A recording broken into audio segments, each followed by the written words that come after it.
What's up, YouTube? It's your main man, AV the Hero, back again with another video. In Colorado, and Coach Prime just got some more bulletin board material from ESPN, and oh my God, it's just scathing. And they taking shots at everybody. Let's get into it. Triple B's! AV the Hero, back at it, baby.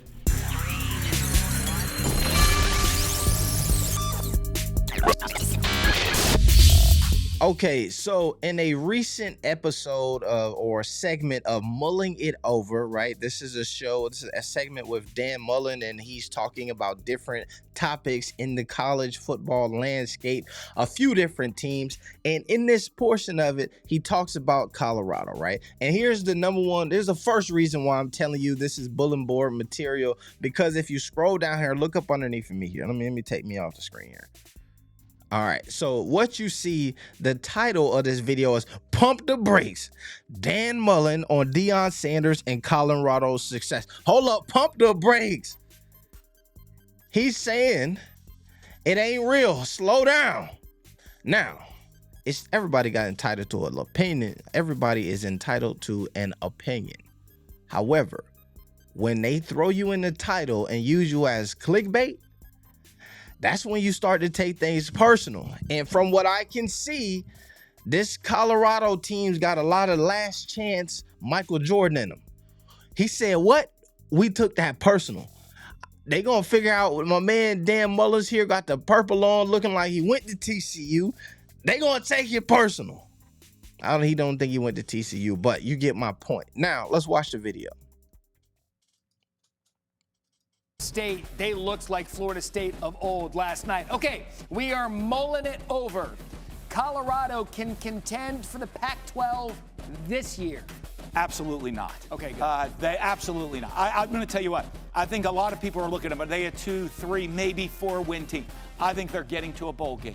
I think they are going to be much better than everybody expects, but we need to really pump the brakes on contending for that Pac-12 title. And by okay, good, if you'd have said absolutely, I'd have said you're on the wrong show. You belong on Get Up or First Take or something like that, saying they could contend this year. Okay.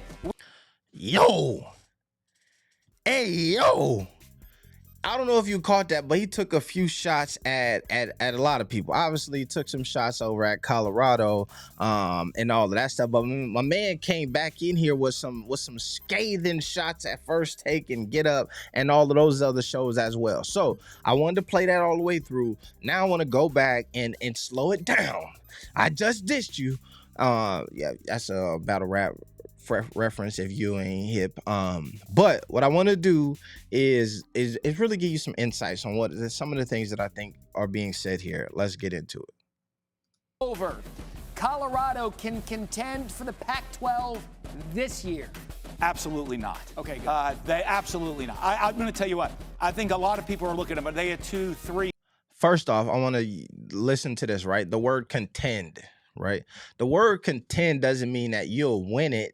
The word contend means that you'll be in contention, right? Well, there's a chance you'll be amongst the top teams vying for that opportunity to be in it. They're saying there's no chance at even contention. My man even starts to say that there's some people who think that they'll only win 1 to 2 to 3 games. Maybe 4-win team. I think they're maybe 4 wins. And to me, these are I don't understand it. I get that last year Colorado won 1 game, lost 11. And if they were bringing back the same team, even if they had just added Travis Hunter and had that same team, and you said that might take them from 1 win to 4 wins, I could smell you. I could hear you. But this is an overhaul roster. That's been the point of conversation from everybody. It don't look the same. It don't smell the same. The duck don't even quack like a duck no more. The thing roared like a damn lion. So I get confused when I hear people say, I thought they're going to only win 1 or 12, especially folks who are determined to be pros and analysts at this thing, right? I heard Shador say something in his post-game press conference where he said, my dad done had more success at this than most of y'all, and he think we got a shot. So we're going to just listen to him. I don't understand, and I wish that somebody would go into detail and break down for me where they think that this team can't translate into success, because I understand there's some hurdles that you got to get over, right? All new cast of characters, y'all playing together for the first time, that's a hurdle. But once you see somebody run the first hurdle at a decent speed, you think to yourself, well, hold on a second, they might be able to hit all of the hurdles, and they got to that first hurdle in record pace. They might be on to something. Let's continue. To a bowl game. I think they are going to be much better than everybody expects, but we need to really pump the brakes on contending for that Pac-12 title. And by okay, good. My man said that he thinks that they could go to a bowl game, right? And I could see how for some you like, okay, a bowl game. But a bowl game, in order to go to a bowl game in college football, all you got to do is win half. You got to just be 500. You don't even have to be a winning team. You just have to get to 500, right? So he's saying that, let's say if Colorado plays 12 games, they're going to win 6 and lose 6.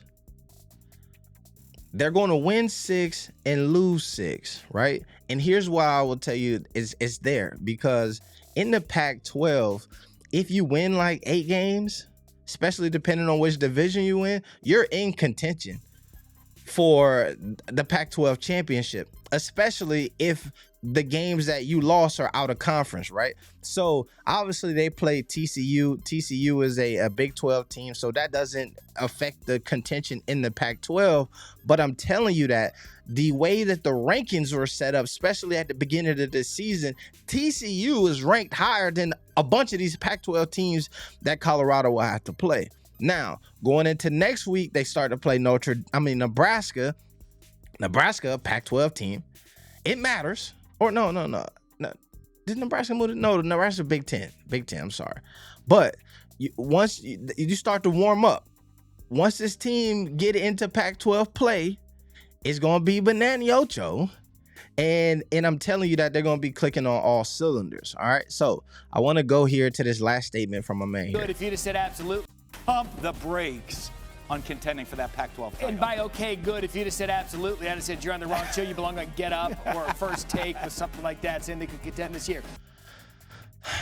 So my man here says, if you would have agreed that they would be in contention, I was going to kick you off the show. If you had have said, yes, they will contend, I would have found another show for you. You would have had to go over there with Stephen A. Smith. You would have had to go over there to the Get Up. I don't even know who is on the Get Up anymore. They done shook the roster up so much. But this definitely ain't the place for you. And I don't understand why. What more do you want from me? That's a Tyrese reference. I know that's what the Colorado Buffalo's thinking right now, sitting in the locker room. What more do you want from me? What more? What else can I do? Y'all said we was losing by 21. We beat them by 3.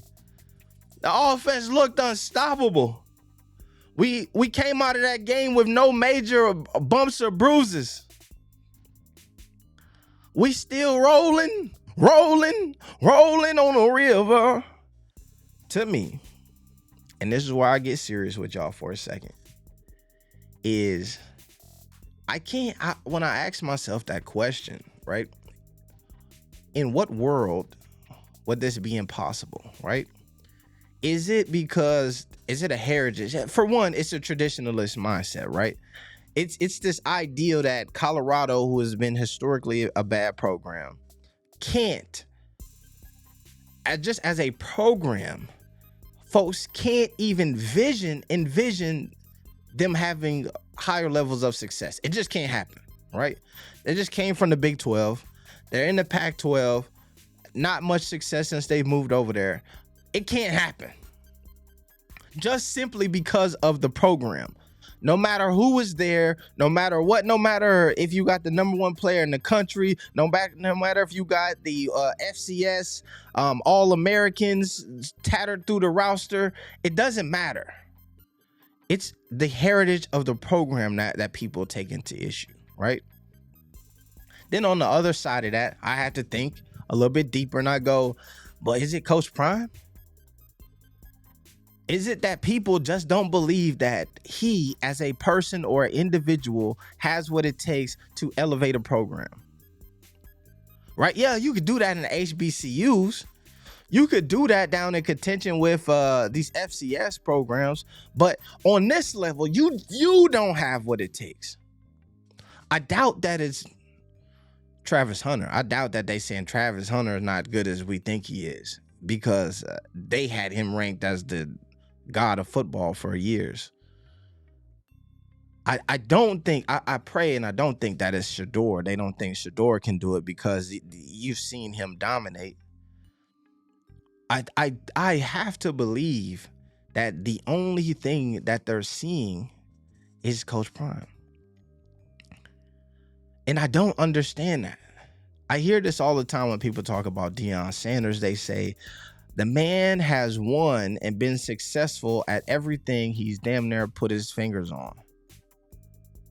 He touched everything that he touched with his fingers, came out working positively. Right. And obviously that's a hard thing to sell to somebody like, yo, he's had success in all sports endeavors that he's tried. So of course he's going to be good at this. Right. But I think that when I love about what I saw this past weekend watching the Colorado Buffaloes team is that Coach Prime was a head coach. He was a head coach. What I mean by that is when you go down the list of all of your top favorite college football teams, there's a head coach there. There's a Nick Saban. There's a Bob Stoops. There's a Bobby Petrino. There's a Bobby Bowden. There's a all of the new dudes, right? I'm from the older school, so I'm the Steve Spurrier, Urban Meyer. They're all of those guys, right? And oftentimes with all of those guys is that they have somebody up underneath of them who is also adding to that mixture of them as a head coach, right? You get Urban Meyer, and then I can't even think of my man's name who was underneath a Mullen or something like that. Maybe it's here. Y'all get what I'm saying. You get a Bob Stoops, you get a Lincoln Riley, you get these guys underneath. And this is what I'm saying. I'm saying that when I looked at this Colorado team, I saw a lot of coaching from not just Coach Prime, but from all of the people underneath of him. I saw the adjustments being made. I don't think that this program is Deion Sanders with the playbook, calling all the plays on offense and defense and trying to make all the adjustments by himself. When I say that I saw Coach Prime being a head coach, is that I saw him step in, motivate, and challenge kids as they were coming in and off of that field. I saw him bring intensity. I saw him keep the locker room up. But I also saw quarterback coaches step in and give insight. I saw offensive coordinators step in and give insight. Defensive line coaches, all of that. So it's a team. And so when you take the pieces of the players that are involved on this squad, and then you take the pieces of the coaches on this squad, that heritage issue that you saw many moons ago with Colorado, I think you got to take that, put it in a ball, punt it like destroying. I'm talking about one of them big ass destroying punts, deep as possible, and allow your imagination to work, because it's time to believe. Your main man, ABD Hero, we up out there. Peace.